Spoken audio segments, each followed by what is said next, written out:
What a day today. How many of you have been members of Fitness First, employees of Fitness First, a brand 38 years old, if I'm not wrong? And who do we have today? The CEO of Fitness First, Justin. I've known Justin for a long time. I've never had an opportunity of getting him on a podcast, and I've been talking to him about this for a long time. But today's experience is all about how Fitness First was one of the top leaders in the industry, went down, is coming up again, how he went to the Saudi market, which was completely underpenetrated, created a name for himself, one of the best known leaders, strongest leaders in the industry, not a placeholder CEO, a CEO who wants to make an impact and never settles for status quo.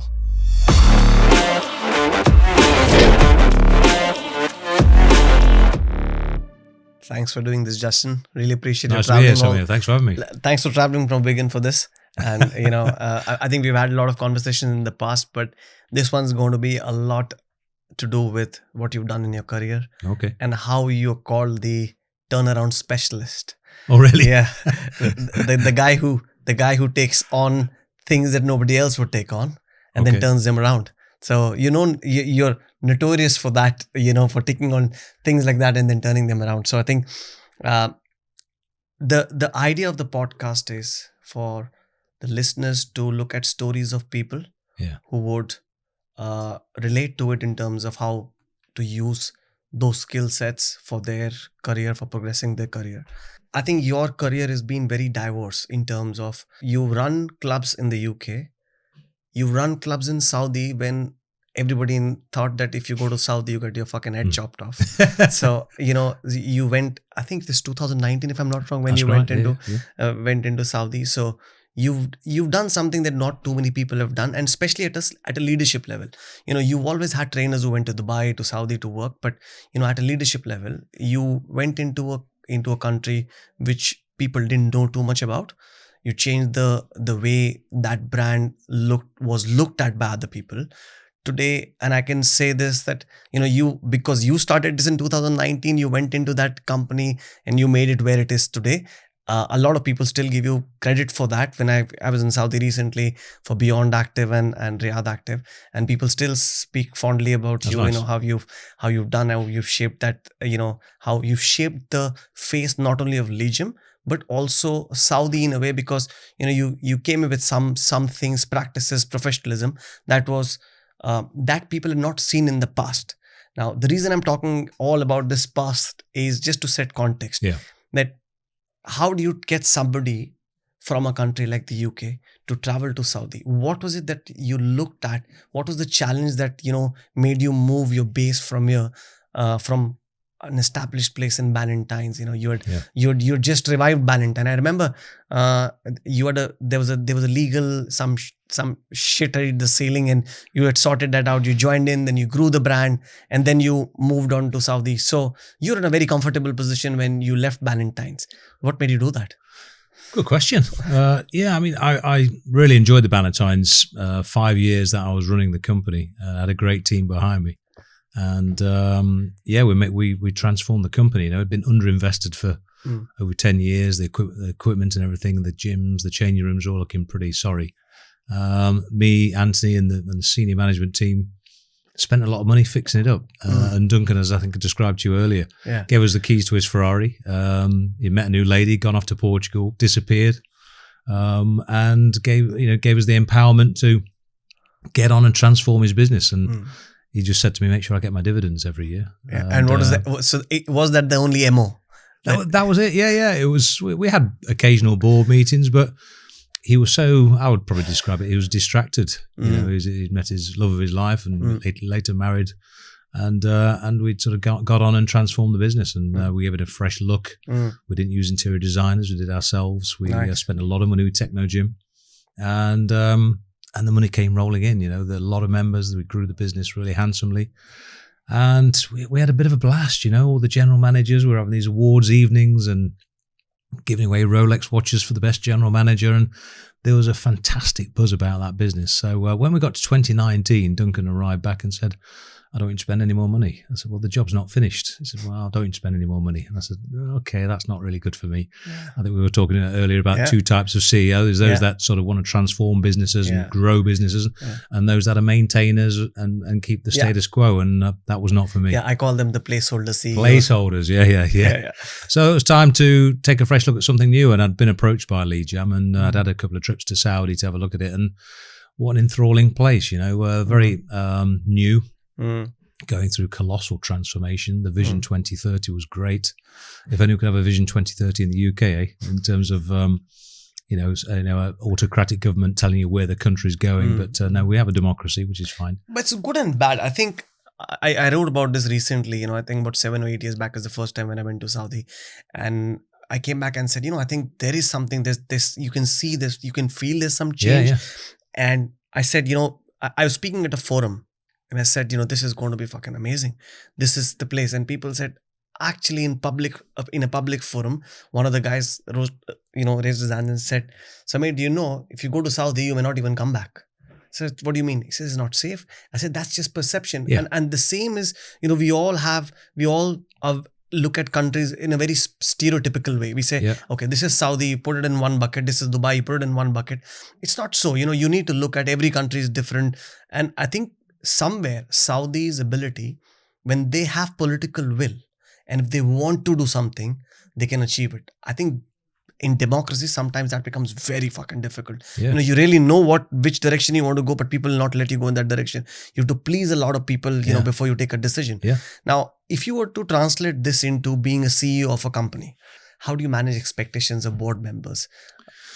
You've got to make your assessment, haven't you, that what the board are after, what is deliverable, and try to bridge that gap, because very often they're in two different plateaus. The board's expectation up here, what can be delivered maybe down here, and it's your job as a CEO is always to bridge the gap or be the umbrella, stopping the shit travel downhill, protecting the team where possible. So for me, it was always about making sure we communicate clearly, and board members being given a reality check as well, because sometimes. It won't be the first time that board members are sometimes, they're not close to the business. Yeah, they're dickheads. A lot of times. Some are for sure. But your job is to navigate that, and you've got to be an expert at navigating that, because it's the difference between making it work and not. Some businesses, the boards are controlling. It was interesting in Saudi as well, actually, because you had an eminent board of directors. Who were all from different industries, shipping, technology. They didn't understand the business. They were users and consumers of the business, but didn't understand it. So my job was really to try and, present it in a fashion where they could understand it. And, that's, I guess, as a Brit or as an American, because typically executive roles in Saudi are a mixture of those two, plus Saudis, of course. And our job is to share that experience. And that's what you brought over for. Yeah, but when you go to different country, the entire way people operate is different. I've worked with people from different nationalities, and if you go to a board which is predominantly French versus which is predominantly German, they're very different in the way they operate. Now, when you went to Saudi, it's the first time where you actually working with a board.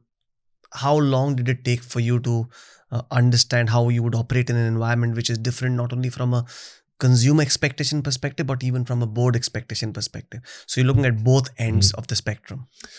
Yeah, I mean, with the board, you've got to very quickly acclimatise to the formality. It was very serious, very organised, very formal, delegated. Not handed over the keys of the Ferrari. Exactly. No, it wasn't. And that is the difference between, I guess, a listed company, because Lead Jam was listed. Yeah. So you've got to meet with the investors as well. And again, you've got to try and bridge the gap between investors, the business, the board. The role of a CEO is quite challenging at times when you've got to keep everybody happy. But I like to think we did that. Back to your point about the consumers, though, you've got to be listening. It's one of the most obvious lessons. So how would you do that? So if I run my own fitness club, say I'm a boutique gym one club. So I won't say boutique is a different terminology. We'll get to that later. But say I am a single site operator. competing with say mid-market or slightly big higher than mid-market, how do I know what my customers want? Well, you probably know everybody by name. Okay, that's a good start. You're probably speaking to them every day. Mm. You're in touch. You feel the pulse, the heartbeat of your business. And that's the difficulty with chain businesses where you've got 40, 50, 60, 200 clubs. You're not close to it at all. And you're relying on technology. You're relying on your team. But there's nothing better than owner-operated businesses, isn't there? Yeah. In terms of the passion. You're in it every day. Absolutely. You're speaking to, those members who you speak to, they are, they're putting the cash in your till. Yeah. When you get to chain businesses, you've got to do a different type of role to bridge that gap. And it's about, you're using apps these days, using technology, as well as face-to-face. I still like to talk to members. No, I mean, what you made is a fantastic point. The top franchising companies in the world prefer to take people who are owner-operators. I still remember, I used to run a franchising business. I had 35 franchisees across 3 countries. And, I made a blunder in hiring some of the recruiting some of the franchisees, because they were people who thought they were making an investment. Yeah. They thought, I'm an investor. There's this magic that's going to happen. I will put up the board of the brand on top and everything will fall in place. The brand's giving some credibility to you, but success would come from how much time you spend in your own business and how much you understand your own business. And nobody else can do that for you. And every demographic is different. Every location is different. You need to appreciate your own market better. Like you said, you should know each of your members. In a way, you should be talking to them. So our success, 100% of my top 10 clubs, 100% of them were owner-operator. Yeah. They were absolutely fucking living out of the gym. Yeah. And people will come and ask me, man, how do you make so much money? I said, you see me in this West at 11 p.m. Well, I came at 6 in the fucking morning wearing that. Yeah. Because that's what I was doing as an owner-operator. Yeah. I was operating my own club. And obviously we were running a franchising business.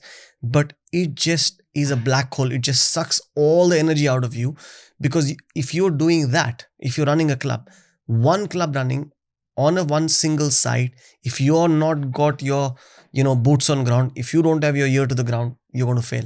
100% you're going to fail. So this owner operator thing is very important. Now that's something I have never been able to get my head around. How do gym chains, which are owned like Legim, say Fitness First, which are not franchised, completely owned by the chain, how the fuck do they manage to make money? I just can't understand that. Well, it's obviously about scale, but if I give you another story, so what many gym chains of the past, LA Fitness, good example, many gym chains didn't even allow their general managers to see the P&L, didn't allow them to see the accounts. They allowed them to see the sales figures. Really? And they keep them suppressed. The information would be suppressed. Often it was through fear factor. Owners would say, we don't want our figures to be shared with the general managers because they're going to share it with their counterparts in a rival company. This sort of fear factor, this sort of, I guess this inevitable, my information is going to be in the public domain. And actually my answer to that was, listen, forget about that. We need to empower our general managers as if it was their own business. Correct. We want to make them into business managers.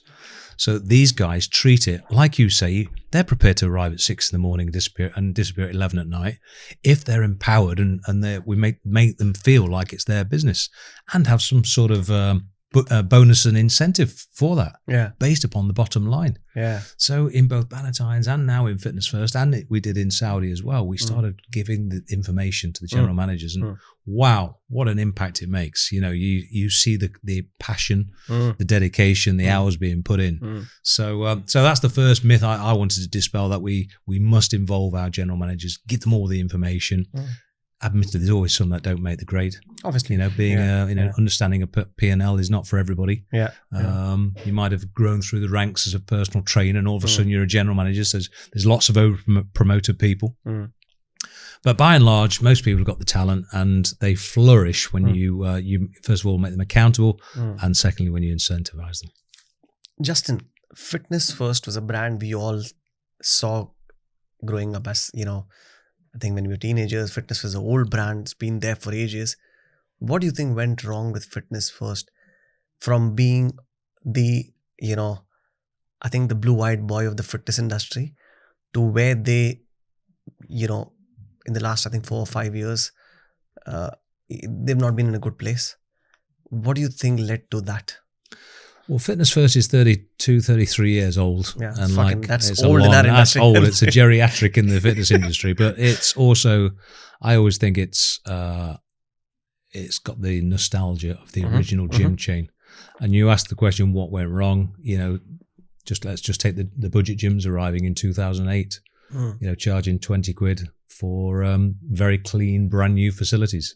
And all of a sudden we've got Fitness First and many other brands that had underinvested, had been relying on members not turning up, and, just taking their direct debit dues and actually capitalizing. LA Fitness was another great example of being proud of taking revenues that members weren't turning up. And I always saw that as a complete failure, because you can't sell personal training to a sleeping member. You can't sell a Grenade protein bar to a sleeping member.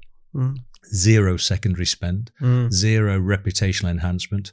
So we used to actually, in Bannatynes, we used to call those people up and say, you've not been for a while. We've invested since you were last here. There was a risk there that they'd cancel. They'd go, bloody hell, have I been paying for the last 2 years for that membership?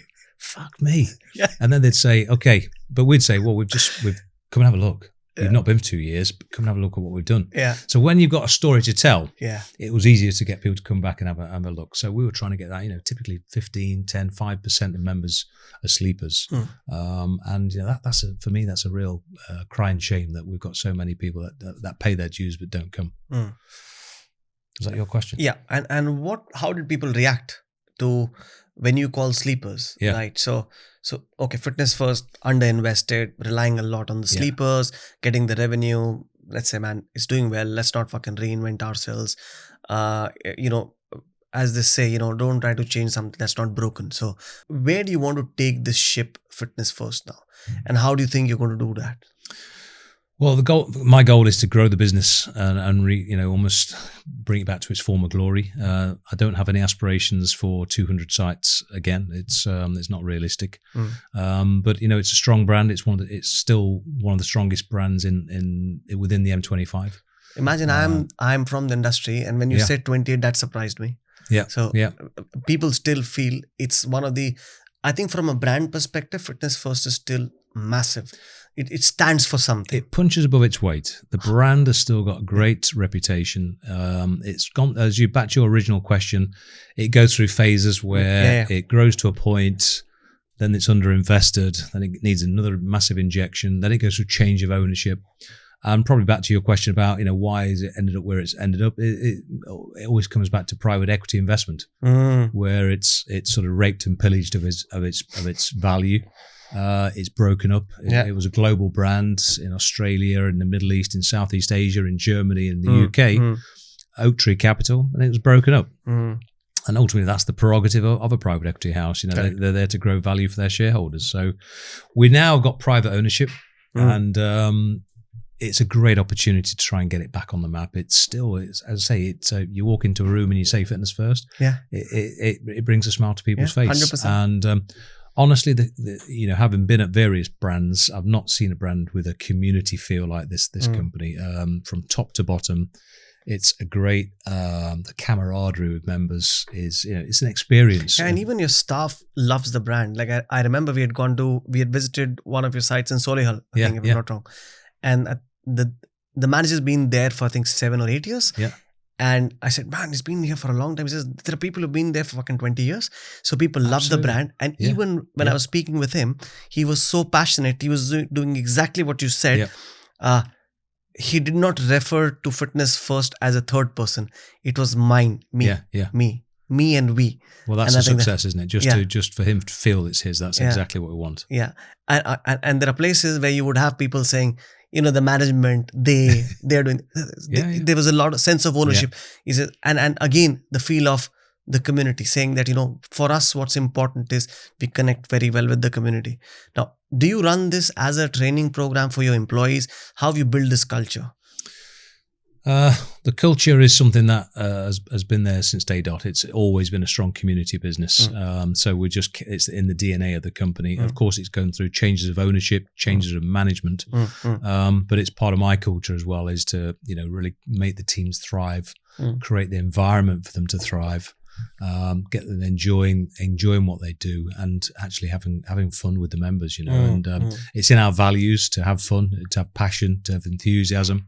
And it's easy when you put that on a piece of paper, values and behaviours and all that. But actually, when you bring it to life and make it real, so it starts at the top, the leadership team, or it starts at the bottom, whichever way you want to cook it. When we recruit people for frontline roles, fitness experienced people, sales people, you got to be. It isn't necessarily about qualifications. It's about how you and I talk. Do you talk with enthusiasm? Do you enjoy listening to the person? So we're actually almost less concerned about fitness qualifications because we can train that in. But we've got to have people who are really good. The Disney factor, we call it. Who have a real, have a smile, have a laugh with you. We do the training. We can train them up to a level as well. So we're just about to launch a personal training academy. So forget these online bullshit things that everybody does these days, where how can you become a personal trainer without actually being physically assessed, actually being monitored while you're doing joke. I don't. It happened. It was in the beauty industry as well. We had therapists who were qualified after 8 or 10 weeks, and they're in charge of people's health, people's life. So for us, we're launching a training. There's an element of online because there's certain things, anatomy and physiology, that you can do online, but most of it is physical. I remember this discussion with Catherine, right? The rep. She's chair for IC reps, and she's now in the UAE. Obviously, she's been there for 3 decades. And I was speaking with her at FIBO on a podcast. And she says, Samir, it doesn't fucking matter who you are. If you don't have, I will not go with any standards where I do not have physical contact and don't have assessment. I'm not signing anything. People can say whatever they want. If you want to be equivalent of my certification in this country and you've done your course online, I'm not going to fucking take you. You have to take the test again. And she's very strongly believed in that. I think people who come from the industry understand and appreciate how difficult it is. And if you see today, a lot of trainers, they're doing 2 things online. Not only are they getting certified online, they're training people online. So it's like, it's an absolute nightmare because there are no standards. There is no insurance. There's no risk assessment. Right? So imagine, you and I both, if you go to a gym and you look at a compound movement like a deadlift, 90% of the people, in spite of trying it, and learning it, don't get it right. And now somebody who's never done a deadlift, has never been assessed on it, is trying to tell somebody else to do a fucking deadlift who's never done it, and that too online. Oh man. It's dangerous. It is very dangerous. So how do you, and these are trainers who are getting, I can tell you, I know personal trainers who are making 5 to 6 grand a month from their fucking laptop, teaching people things that they don't know. And they are also eating up into the market of people saying that this industry is a fucking scam. Fitness industry is a scam. I had this online trainer who told me this, and the fucker doesn't know anything. I realized later. But they've been sold that entire dream that you can be transformed at home or whatever. I always say you can go from point A to point B in your own home space.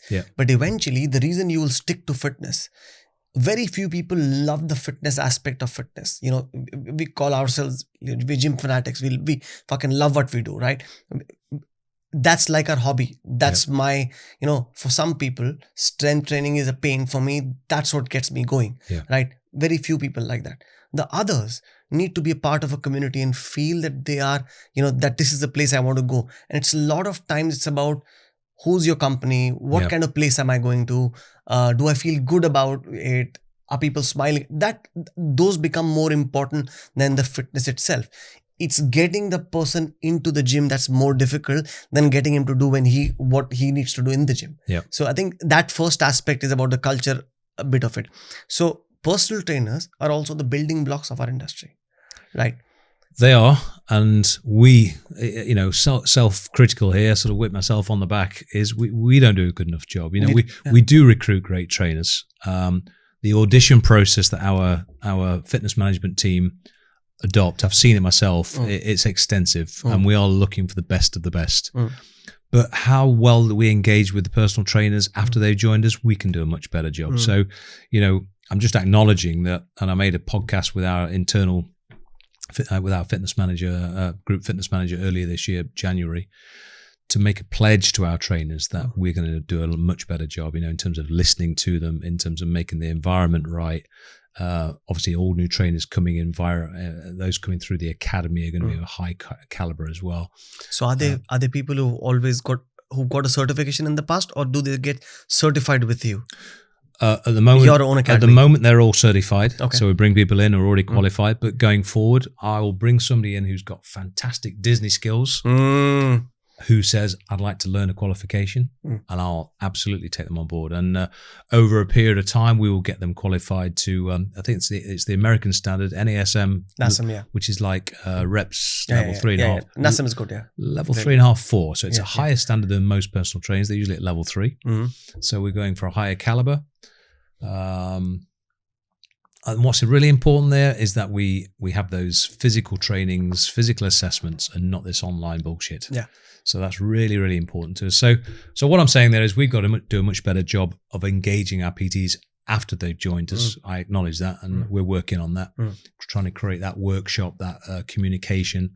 We're introducing all sorts of things this year from a communication standpoint, so that it makes it far more two-way. The ideas flow, making sure the reward and recognition is there. But ultimately, a lot of our trainers are self-employed, which are great. Yeah, and then we have a blend of what we call hybrids, who do a bit of do 10 hours work for us, and they're learning skills about the whole gym experience. And then they're doing the rest of the time is their personal training time. So they're the people who usually are growing their experience levels. So they're the ones who eventually become self-employed. We all know the self-employed can make a lot more money. Yeah. And are people comfortable to be self-employed? Yeah. I think, again, where we can do a better job is these people are running their own businesses. Correct. And what guidance do they get? They get nothing from us at the moment. So we need to help them run their business. So that's why I'm acknowledging that we've got some way to go to be the employer of choice. Because imagine a personal trainer saying, well, do I go to Pure Gym? Do I go to David Lloyd's? They're going to go where the circumstances are the best. Correct. Whether that's pay, training, education, the customers, because they get that real buzz from the customer as well. You want to work with nice people. You want to work with people who aren't bums. They're going to be nice to work with. Yeah. So Fitness First is positioned. You're not a budget offering, right? You're more expensive than budget. In the minds of people, they look at Fitness First as a premium brand, right? Yeah. That's how the brand is perceived. It's a premium brand. Yeah. I want to associate myself with it. It's not a Pure. It's not a JD. I always think and this is how I see it, and this is only purely my perception. I see Pure as the bottom of the pyramid, which is, everybody can afford it. Students, young guys, people who don't have money, go to Pure Gym, and, it gives them whatever they want. JD Gyms is probably budget plus, the way I see it, the way they kit it out, the way, the lighting and everything, they make it look slightly more premium. They probably invest more in fit out. I don't know. I mean, I have no knowledge about this, but this is how I see it. Yeah. I see Fitness First, in spite of Fitness First having really old facilities, I still when I walk into a Fitness First, it looks more premium. And I can't put my finger to it. Why does it look that premium?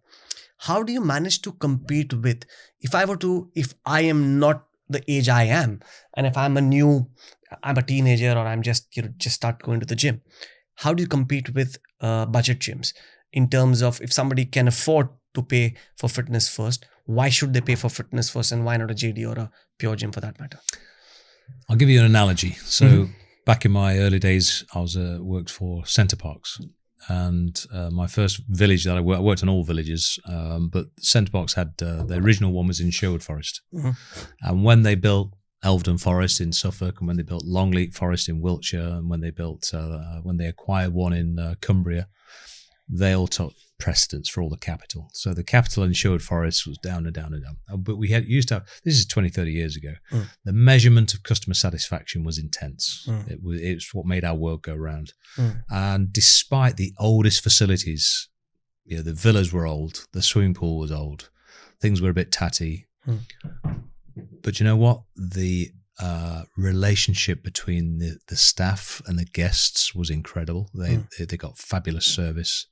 They got a 5-star service, and Center Box is not 5-star, but it's certainly a premium product. And it had the highest satisfaction. It had the highest profitability.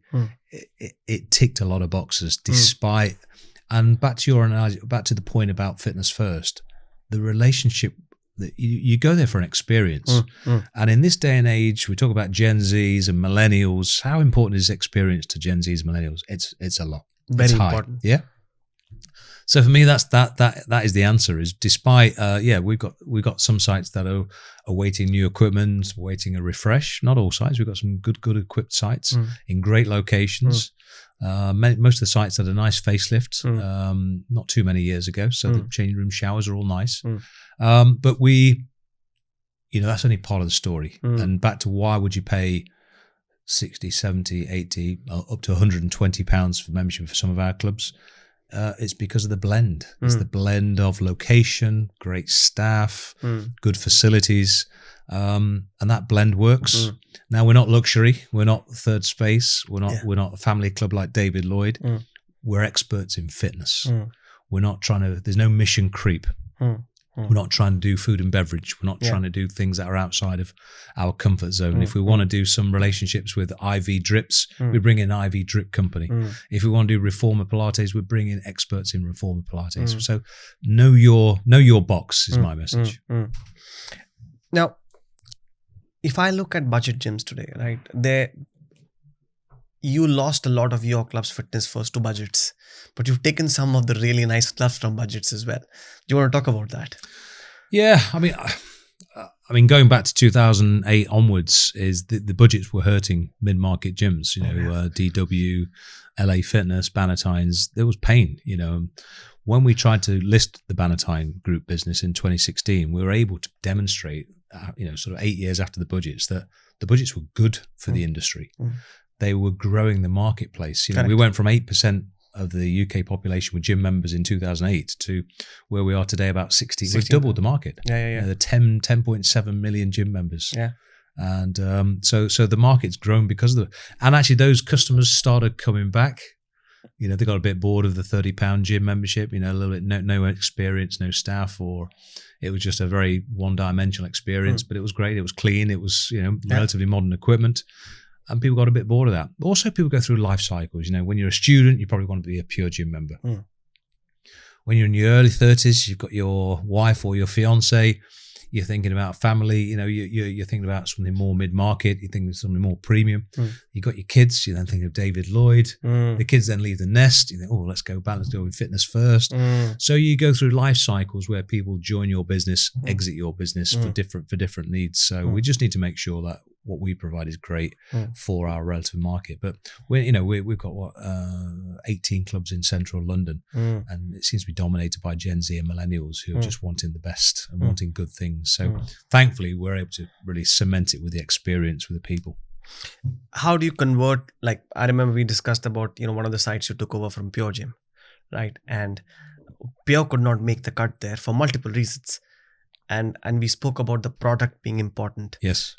So how do you take a site, and how does somebody choose a site? In the sense, if I'm an operator, when I'm looking at my own product and I'm looking at a product market fit, especially in our space where everybody thinks that you can fit a gym any demographic because people go to the gym, and logically it makes sense, but doesn't work like that. Yep. So if you could talk us through the journey of your taking over one of the Pure gyms and then turning it around, and what you've done and where it is at. I mean, the Pure Gym site we acquired was in Marylebone, so it's an affluent part of London. It was struggling as we saw it.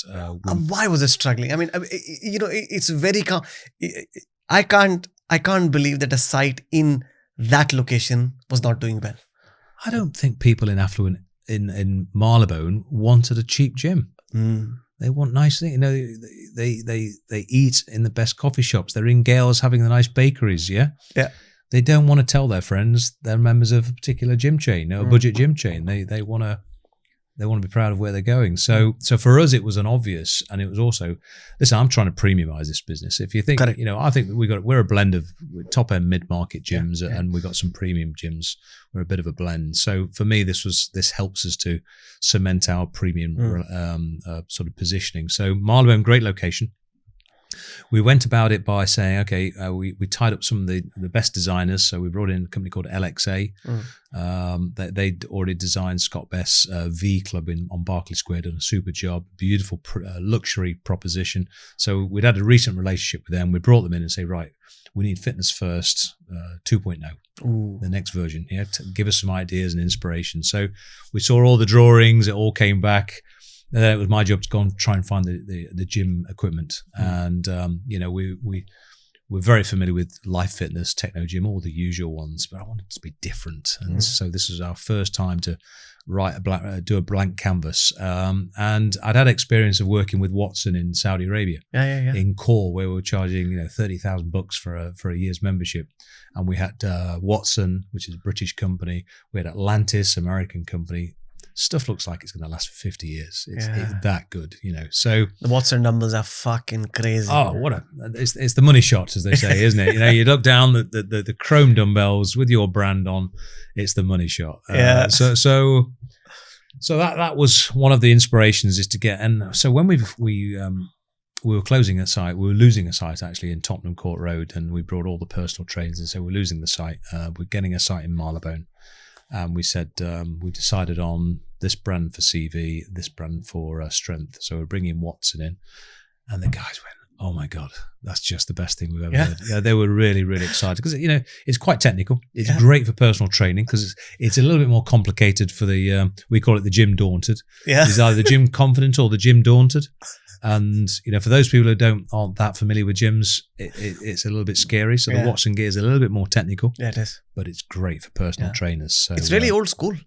Some of the kit looks like straight out of 1950s, 60s, but it does the job. And it's fairly technical, like you said. And the sort of stitching on all the benches and things I call it the Bentley factor. It's got that cross stitching. It looks the business. The feedback's been tremendous. You get a few comments, but I don't know how this works, and that's really our job. We got to get much better at educating our staff, educating our members, putting QR codes, putting instructional videos.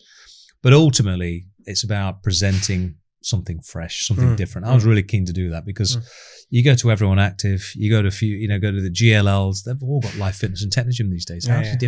How do I justify an extra 50 quid? It's not just about the experience with our staff, which are great, but actually it's about the innovative gym equipment and classes that you put on. So what happened to the site then when you took over from Pure Gym? So we had to take it back to the shell.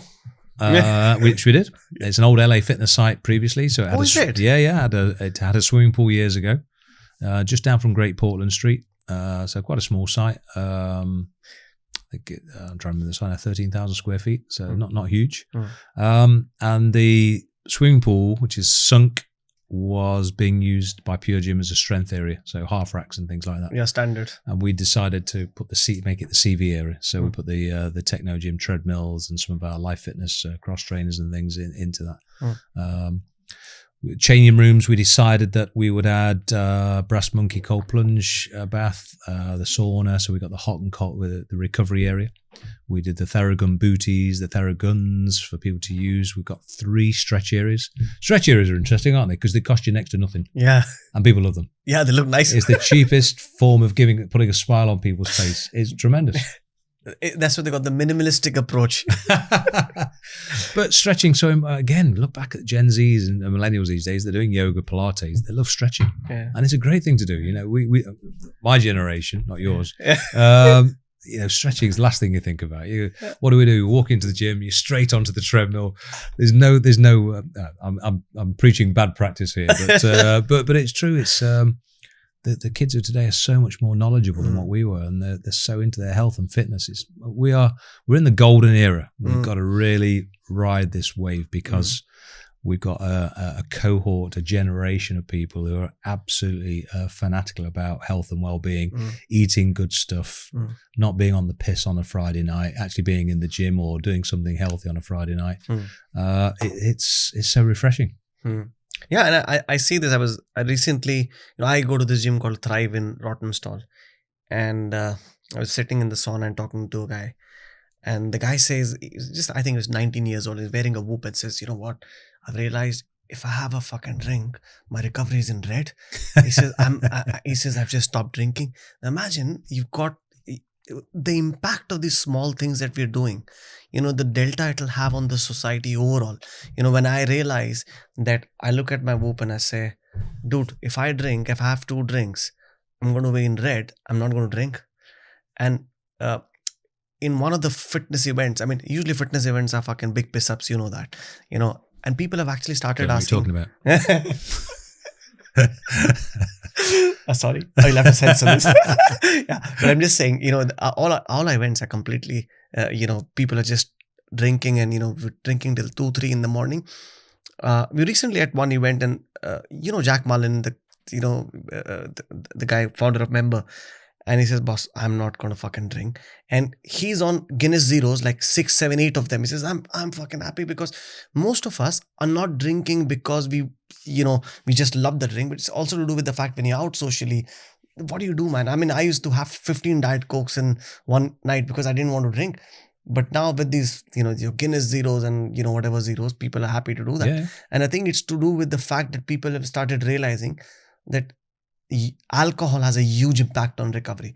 We used to hear about it, but now you see it on your app and it says, man, you're fucked, Yeah. if you've got a one night out. So I think that's important. The young generation is realizing that. So you'll probably see more people coming in the gym.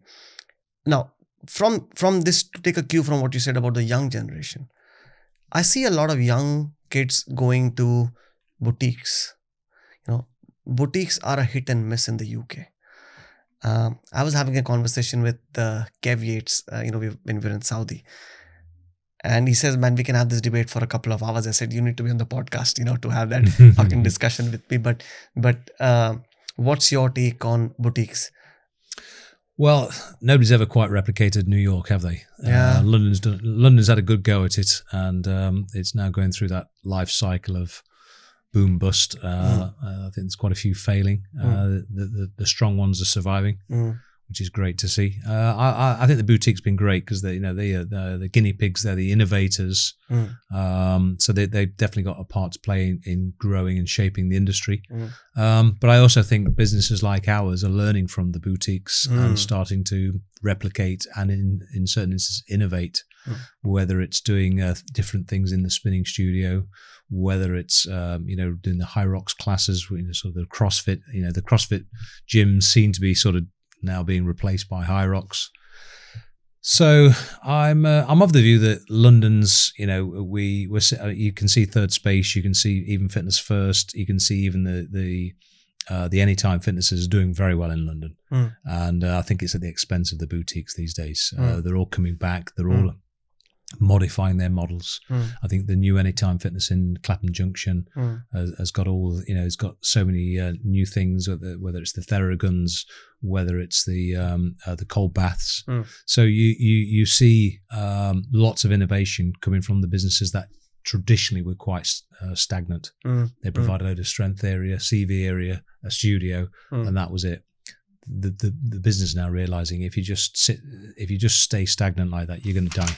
So we've had to sort of create the sort of mini boutiques within the Tribe was a great example, wasn't it? All those different assets to their business, and so for us it's about having boutique elements within a great gym experience, great equipment, great staff with some innovation, and at the end of the day paying 100 quid a month instead of 35 quid for a session is a damn sight cheaper. But tell me something. I still feel that boutiques have a place, in the sense they can give you an experience which is different from a big box gym for two reasons. A, what we spoke about, owner operated. A lot of boutiques are, the owners are really involved in that. I remember this time in Dubai, there's a brand in India called CureFit. They went into the UAE and pulled out of that. And the reason they pulled out was because they realized they can't run the place with employees, because people will protect their fucking boutique with their life. That is their livelihood. It's not a salary. They would be there like 24/7. And that feeling of this is mine, is only when you're owner operated boutique. So how do you, while I appreciate the fact that, you will have big box gyms who can replicate those. For example, you can have a spinning class. My friend runs a studio in Manchester called Right. They're grossing fucking 50 grand a month in Manchester, which is unheard of. And the reason they're able to do that, because they're giving people an experience. There's some amount of creativity. They are living, breathing, eating, fucking, it's all right, Mike's like the community is so strong. Yeah. A big box with self-employed people, how do you compete with them? You can't. It is different. It's a different market. And I'm a great admirer of the boutiques because, as you rightly say, they're typically owner-operated or they've got somebody heavily incentivized to run that as a franchise or as a... You do get a different experience. There's no two ways about it. But it comes at a price, yeah? So it does. Either charging a daily rate or a very high membership fee. Yeah. So it's horses for courses. It's what people want.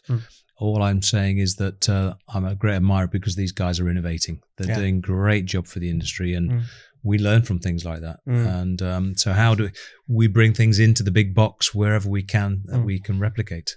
So a lot of reformer studios now. We're now seeing some great recovery businesses, boutique businesses with cryotherapy, infrared saunas, some great assets.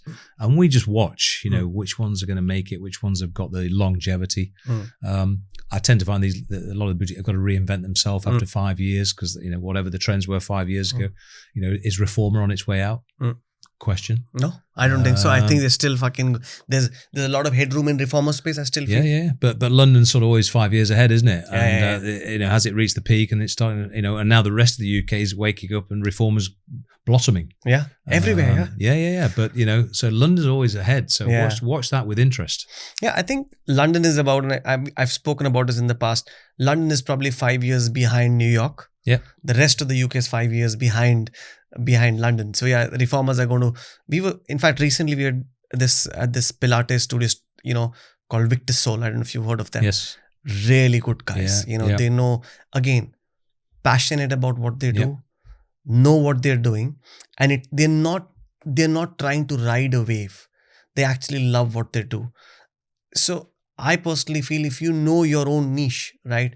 And if you want to be a boutique, only then you should. It should not be because you think boutique is a good business model and look for something and then you start that. That's a sure recipe for failure.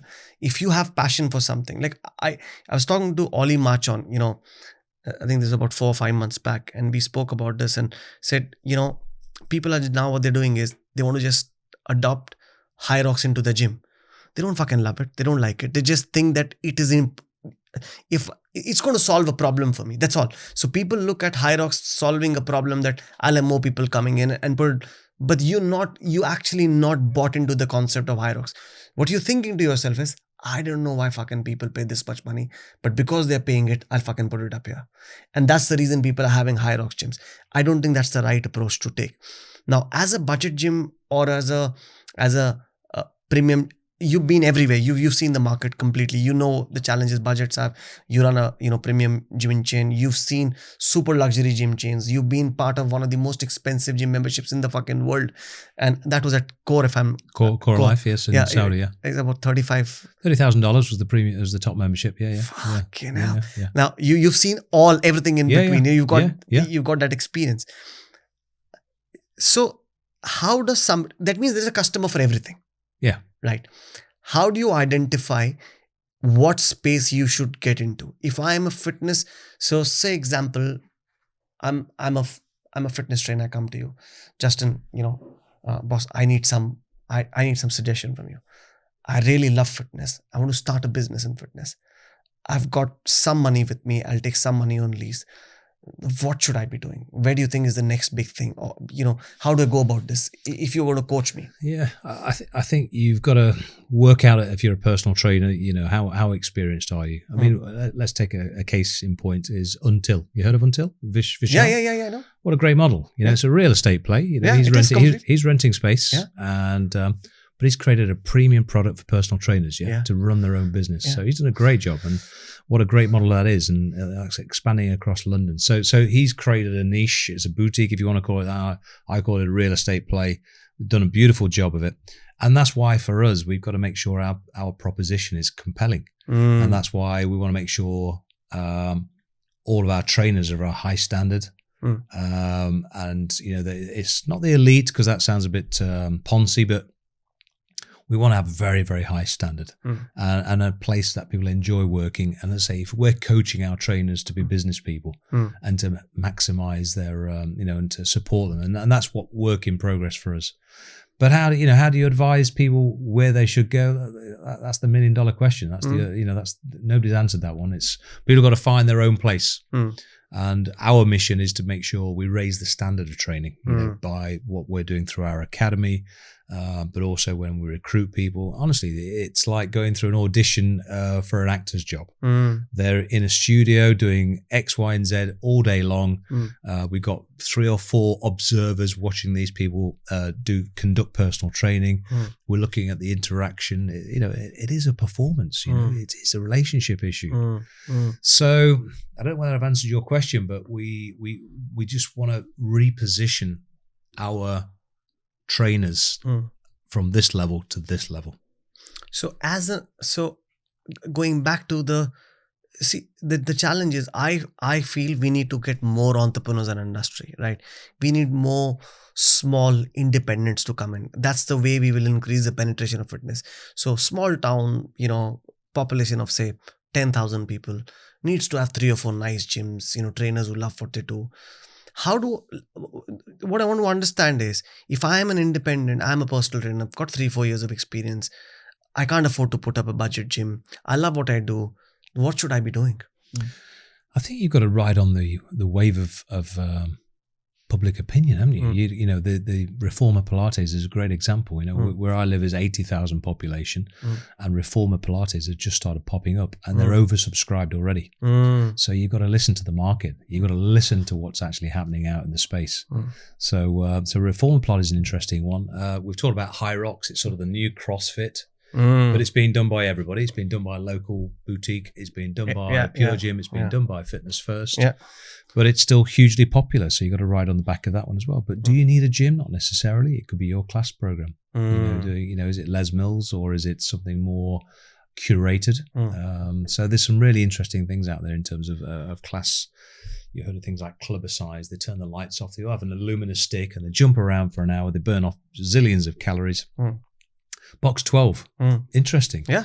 In Saudi they had 9 rounds. 9 rounds was a small retail box, 3,000 square feet, small, low rent, big sign on the door, 500 calories in half an hour. And I've been speaking to John from Boxer saying, guys, you've got to have this as your strap line, because people can do half-hour session, blow 500 calories, go back to the office, back to the desk. Yeah.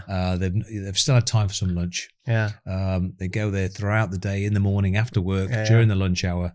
So these small box units, whether it's Box 12 or as we said, Reformer Pilates, I think there's something new to come. Not necessarily with gym equipment. So it's and this is what the boutiques are very good at, isn't it? Yeah, they're creating new ideas, right? You ride the wave, you understand where the market, what they're thinking about. Like example, a lot of things around today are around recovery. Yeah. So the plethora of ice baths, right? So Jake, my business partner, he wants me to be in an ice bath fucking every day. And he would tell me, you're a shit bag, you're not fucking getting it. I don't want to go on 0 degrees, but you know what? The entire world is doing it. Everybody wants to get into an ice bath. I was having a chat with Ollie Patrick and he said, no, it's good for you. He says, so I really like what he said. He says, inflammation is good for you till the time it's not. And it's so right. Because your body, you get inflammation for a reason. But it's up to a point. But then you need to make sure that you recover well. I think a lot of people who train very hard do not get enough time, enough recovery, or we don't focus a lot at all on recovery. Right. So one of the things that my Whoops taught me is HRV, heart rate variability. And the moment I get the right hours of sleep in HRV or a combination of that, my recovery is in green. But if one of them is off, I'm fucked. So it's just about knowing your body. So that's another business. Recovery business. Recovery is huge. Crazy. Recovery is huge, and even I was inspired. You talk about entrepreneurialism, but the owner of the company in Saudi of Core Life was an absolute entrepreneur, but also a health and fitness fanatic, and there was no shortage of cash in this business. Obviously. And he brought in some of the best facilities, and he was into recovery 4 years ago. He was ahead of the curve. Everybody's into recovery now, aren't they? Everybody's doing cold plunge baths, ice baths, the cryo chambers, the infrareds, the Indibas. There's all sorts of brands out there now leveraging this recovery craze. And I said, well, tell me why you go in the ice bath or in the cryo chamber. And he says, quite simply, I can work out. And he was working out every day. He says, instead of having the aches and pains post workout, I go 3 minutes in that cryo chamber, I come back out and I can go again. And provided I've got the energy and I've been eating my protein and I've got the electrolytes in my body, I can go again for 3 minutes in the cryo chamber. I thought, really? So I thought, I'm going to have to try this myself. So I had a personal trainer, beasted me for an hour. You come off the gym floor, oh my God, I think I need to go to bed. Thrust you into the cryo chamber. They've got Aerosmith banging out. The trainer's the other side of the glass window. He's dancing. He's getting me to move. And 3 minutes later, I come out and honestly, I feel $1 million and I'm ready to go again. Yeah. And is that not what it's all about? That recovery, allowing you to increase your exercise, increase your performance, speed up that recovery, which ultimately is going to give you what you need. What we had in Saudi was this fantastic thing. It was called Core Connect. It's where you were sat down with a trainer. You're a brand new member. You sat down with a trainer. You sat down with a nutritionist, and you sat down with the spa manager who's got all these, the cryos and various gadgets, the hydrotherapy, etc. And they'd say, well, what do you want to achieve? And I'd say, well, I want to achieve a bit of weight loss. I'd like to get rid of fat around my stomach. I'd like to have a bit more muscle definition. I'd like to sleep better. I'd like my eating habits to be a bit more efficient, blah, blah. And I like a bit more, when I wake up in the morning, a bit more focus. I go, okay, then all writing notes down. And within a week, I got a plan. And I had to go and see the personal trainer. He found out I got tight hamstrings and not too much weight around the stomach. Went to the spa, so she said, okay, we've got to do this, that, and the other. The nutritionist says, right, okay, you're not sleeping well. It's chamomile teas, no caffeine after 2 p.m. Almonds have a few almonds, 6 p.m. till 8 p.m. Blah, blah, a few just tweaks to your diet. And 3 months later, God's honest truth, weight was off. Focus was there, sleeping like a baby, happy. If I was happy, if my sort of chuff rating of happiness was at 7 before, I was on 11. We then froze the program and said, okay, you've achieved what we set out to do. It took 3 months. And they said, okay, in 3 months' time, we're going to knock on the door again and we're going to sit down with you again. And, these people are paying $30,000. But I do believe this principle, and it can be done by technology. It doesn't need to be sat, the luxury of having a fitness personal trainer and a nutritionist and a spa with all those wonderful facilities. This can be done with partnerships. It can be done with technology, where we can achieve the same objective of, taking people from that 7 to 11 within 3 months. And now we've got GLP-1s as well, the drugs coming into the industry. So that's another interesting evolution, isn't it? So back to that point though, is about, how do we provide that service to our members to allow them to achieve their goals? And I think that's where the industry, with the greatest respect, has failed for many, many years. It's just been seen as a paycheck. A member comes on, they sign up, we try and give them good service, but there's no real joined up thinking as to what we're trying to achieve for them. Weight loss is always the big thing, or building muscles. We do a bit, but we could do a damn sight more. You touched a very, very interesting aspect about the 3 months, that the transformation that you did. Most people are going to the gym to change something about themselves. Very few are going there because they love the training. What can people learn from this experience that you spoke about? And you said technology can do that for you. So how do I make sure that my members get something like this? What should I be doing? I'm one independent somewhere, big gym, big box gym. I really mean well. I just don't fucking know what to do. Right. So I've put in a nice kit. I've got a great location. I've leased out a property. leasing a property in the UK is fucking difficult. I always say this, in Dubai, landlords are arrogant, and they know what they want. In the UK, landlords are arrogant and they don't even know what the fuck they want. So it's so difficult to deal with landlords in the UK. It's just a nightmare. Now, people have done all that difficult part, got a good lease done, spent the money, put the kit in. They mean really well. but they don't know how to do this. What do you think they should do? We're trying something really quite innovative in Fitness First right now, and it's You always are doing something. yeah, we're trying. This is about we partnered with eGym. Mm-hmm. Now, eGym have always powered the Fitness First app. Yeah. Provides, all the usual stuff. You can book a class and all that. But it's powered, which was the old NetPulse, which was market leading application. eGym, as we know, is a hardware provider as well. So they provide these expensive strength equipments, which are beautifully presented with great technology, the screens. And then we also look at body composition. We had no body composition equipment in our business at all up until 3 months ago. Wow. Wow. How do you measure people's starting point? You can't improve something that you can't measure. Exactly. So we brought in the Australian product eVault and a fabulous consumer interface and talks with eGym.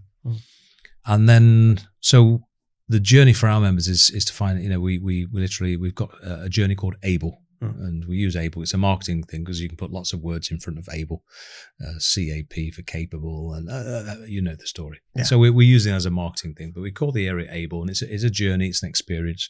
We find out as much about our members as we possibly can. Is it weight loss? Is it muscles? Right. Is it mental health? Is it community? Is it I'm training for a competition? Is it high rocks? What are you here for? And then we plow that into the supercomputer.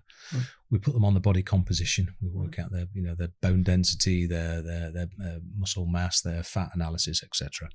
We then put them through a strength test with the 5 major muscle groups on the eGym equipment, and we then got and then they answer some questions, lifestyle questions. We have their height. We do a flexibility test on the Wellness Hub. We do, and we're able to get a bio age, 4 categories: metabolism, cardio, flexibility, and strength. Yeah, and and I'll give you mine now. So my strength was, I'm 55. My strength was, I'm 29. I've got the strength of a 29-year-old. Great. Yeah. I've got the cardio of a 48-year-old, 7 years younger, not bad. I've got the what was the other one? Metabolism of a 49-year-old, 6 years, not bad. And the flexibility of a 71-year-old. God, true story. True story. Probably can tell if I do a bit of that. So the equipment's told me where my major weaknesses are, yeah? So I need to do a bit more yoga and Pilates and things like that. But strength is obviously something that's working out. Okay. We then take that to the gym floor. You get a program driven by what they call Genius AI, which is creating a curated program for that individual, treating everybody as a unique and giving them a unique program to try and achieve their objectives. So that is fresh in. Literally, a hard launch is in 2 weeks' time, 1st of April. Oh, nice. Which site are you? All of them. All of them? Yeah. Ooh, all 28? All eGyms in all the sites. Wow. So we've got... This is big news. Big news. And we're playing it down at the moment because we want to, prove the concept and make sure. But the goal is back to my example of core. And yes, we've got the nutritional piece still to sort out. The relaxation and recovery piece. We're doing the Theraguns, we're doing the booties, we're doing the stretch areas, but we're not doing cryotherapy. We're doing that. We're piloting the cold plunge baths with the hots, with sauna. So we're sort of doing a bit of both. So there's still things we've got to work on. And then we've created that relationship with a partner called Health Hero. I know Health Hero, yeah. So Health Hero, we've got a GP, mental health coach, a dietitian, and the physiotherapist. So the blend of all of this is that hopefully we can replicate what we did in core without charging $30,000 a year.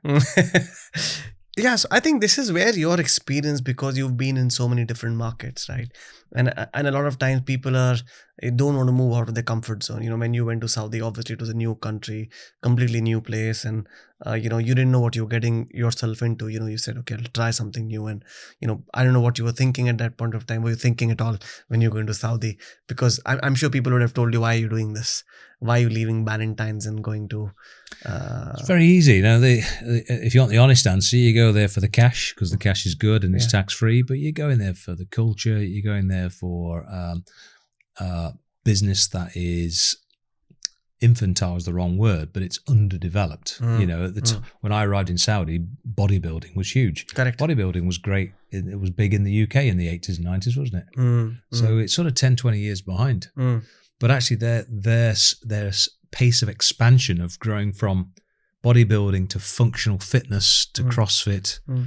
to the latest sort of craze in strength training and recovery, Mm. they're doing what we took 25, 30 years to evolve in the gym industry. They're doing it in 10. They're going through all these phases so quickly. So fascinating place to be. So culturally is brilliant. You know, you're learning about the Islamic culture, and you're right about the Western media. You go there with perceptions, which are invariably wrong. Yeah. A very friendly place to be. Yeah. So yeah, it's an interesting, and of course, there's a lot of companies rushing there right now to be part of that Vision 2030. And yeah, there's an element of see the dollar signs. Yeah. Justin, you know, one of the things that I've noticed is when you go into the Middle East market, Dubai is very different from the rest of the Middle East. Right? Dubai is, I would say, is probably 10 years ahead of the rest of the rest of the GCC, maybe even more. Yeah. Right now, people from the UK went into. You see a lot of business owners of British origin, Indian origin, Australian, American, Kiwi origin in the UAE market doing very well. Yeah. Do you think this is a good time for? And I think Dubai is over fucking saturated. You know, it's so competitive. And while Dubai, you think people have a lot of money, people don't have a lot of money because people are spending more than what they're earning. The lifestyle is very different. There is so much of pressure of looking the part when you're in Dubai, and people assume the moment you say, "Where do you say I'm in Dubai?" Oh, he's a fucking sheikh. That's what people think. It's not. It's a difficult place to be. Yeah. You know, so people have gone to Dubai, established themselves 10, 15 years back. Those are the guys who are, you know, reaping the benefits of the risk that they took 15 years back when they went there. Yep.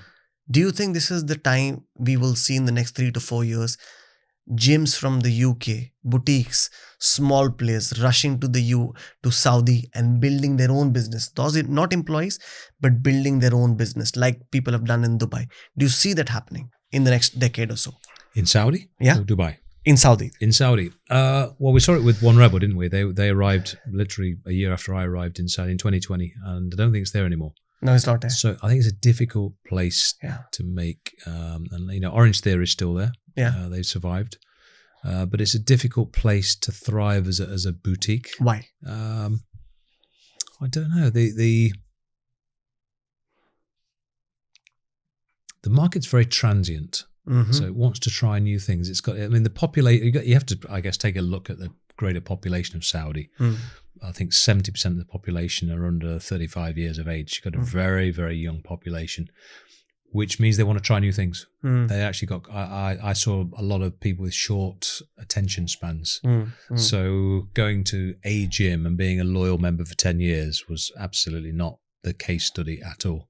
What you saw was people dipping their toe in One Rebel, dipping their toe in Orange Theory, dipping their toe in Fitness Time, dipping their toe in Arena. There were some great brands, but people were were not loyal at all. So they, so for me, if you're taking a boutique to Saudi, it's difficult to get that loyalty. And what you see in London is that sort of very high population within a, you know, what is it, 6 million people within, you know, within 20 minutes. And therefore, you know, you've got a hell of a catchment. Riyadh was quite different in so much as, excuse me, Riyadh was quite different because you got, it took you, you know, it could take you an hour to get from one side to the other. No underground system as such. So it's quite difficult to get about. So your catchments were much smaller. So I think for me, a challenging place to open a boutique. Dubai was much easier, and you've got a more mature market, as you rightly say. So, but it's also risk reward, right? If I go into Saudi today and I struggle and I establish myself, do you think it's a good time to do that? You mentioned Arena. You know, the last time I was in Saudi, we went and saw Arena. Again, really, you know, clued on guys, know what they're doing. I think that's why they've done really well, the Arena guys in Saudi. And, you know, one of the things I noticed there, they're very particular about the member experience. So they've got this something called as the founder members there. So they've got a really nice framed poster of the first 100 members. Their names are there in the gym, and you know, you can walk in and say, you know, I was one of the founding members, and they've got other benefits around that. So if Arena has been able to do it, why can't we have more people going from, if I were pound for pound, do you think Saudi is a better market than the UK if you want to establish yourself as a brand, pound for pound? I think, as you rightly said, it's risk reward, isn't it? Yeah. You've got to have a successful formula. Mm. Excuse me. You've got to have a successful formula. Mm. You've got to have the right partnerships. Mm. Arena is owned and run by Saudis. I know Mohammed very well. Very nice guy. He was the president of the Jiu-Jitsu Association. You know, he's got a great community. He's got children coming into that business. Yes. He's been around the world and he's adopted My Zone and various initiatives. Yeah. He's got the CrossFit was there when I was last there. So he's done a great job of researching. But even he has found life difficult trading in Saudi. You know, it's not been easy for him. And as I know him very well, and I know business has been tough, but he survived and he's done a great job. So if he has found it difficult, knowing all the local rules and being well traveled and seeing the best of what the globe's got to offer, it's challenging. But I do think things are changing. I left there maybe 2 years ago now, or 2023. I think there's still such a huge opportunity there, but you've got to find the right formula. Fitness Time have dominated the market. There are 200 odd gyms now. You know, they've made the barrier to entry extremely high. Pure has entered that market as well, right? Pure Gym. Yeah, and I don't think they're doing too well. I don't believe so. I don't believe so. And the difficulty is that you've got, you know, the payment structure is very different there. You know, it's there's no direct debit. There is no direct debits, You know, so you're not getting regular. You know, people will pay you every month. Yeah. You know, and Pure Gym's model isn't to pay a year up in front. Yeah. It's to pay you every month. Well, if you can leave every month, Yeah. which is what I told you about the Saudi market being very transient, they'll go from one gym to the next gym to the next gym. Almost they're friends. They move in groups. Yeah. So the Pure Gym model doesn't suit Saudi from my standpoint. Yeah, but to give credit to them, they at least took the plunge. I think a lot of time they said, you know, I think sometimes I think business leaders or, you know, leaders in the industry need to try new things for others to also see. You know, I think this is, for me, Pure Gym does well or doesn't do well in Saudi doesn't bother. What's important is that a player from the UK market went into Saudi, tried something new and said, you know what, let's see if this works for us. And they have the funds, they have what it takes to at least try. If they won't, who can? Yeah. They've tried. The one to watch I think is really interesting is Gym Nation with Frank. I was about to Lauren. say, yeah. Yeah, they've entered Saudi. It's a Manchester boy. No, Lauren. Yeah. I didn't know that. Is he? Yeah. Obviously, Frank's New Zealand's a Kiwi, isn't he? Yeah.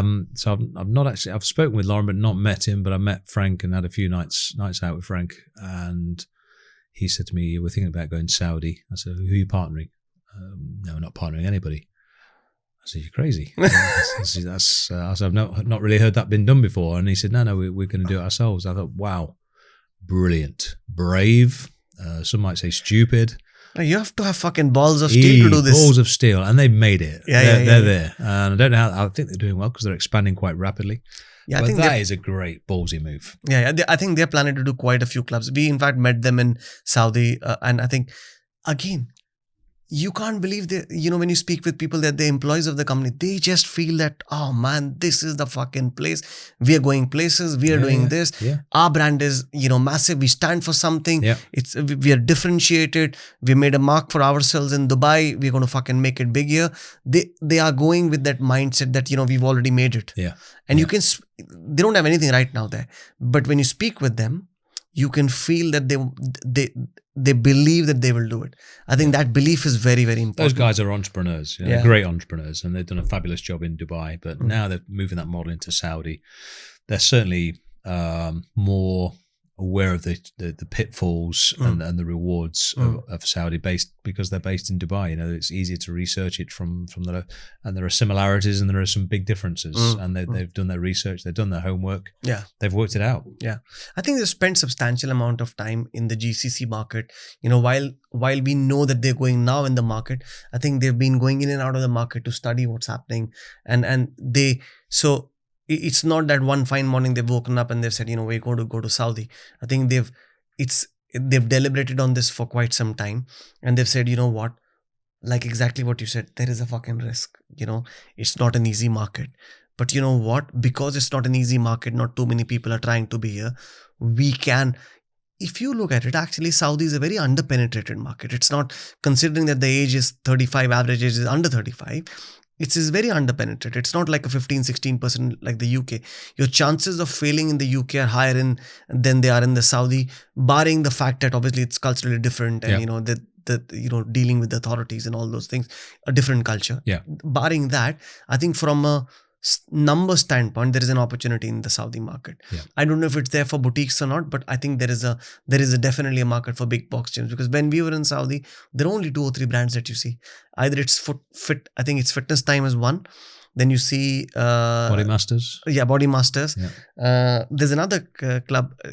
I think Kun Sports owns Into Fitness. Yes, yeah. You're the expert on Saudi. Well, I worked for them. Kun Sports was core, and Kun Sports remember. was one in the same. But so we had budget gyms and the luxury gyms. So I think when I left, we'd done 26 of those. So they're then rebranded because they had a name dispute with Fahd Hakbani on his what was his. He had a similar name. Yeah, I remember. I heard this story from people there. Yeah, Beef It, Beef and Beat It. So there was that sort of legal battle. So anyway, it's all been sorted out now. Yeah, and do you see? Okay, 5 years from now, what's your take? How the Saudi market is going to look like? Global players coming in, local players growing. What do you think is going to happen? Is talent going to move there? What's your take? I think it'll be a strong market.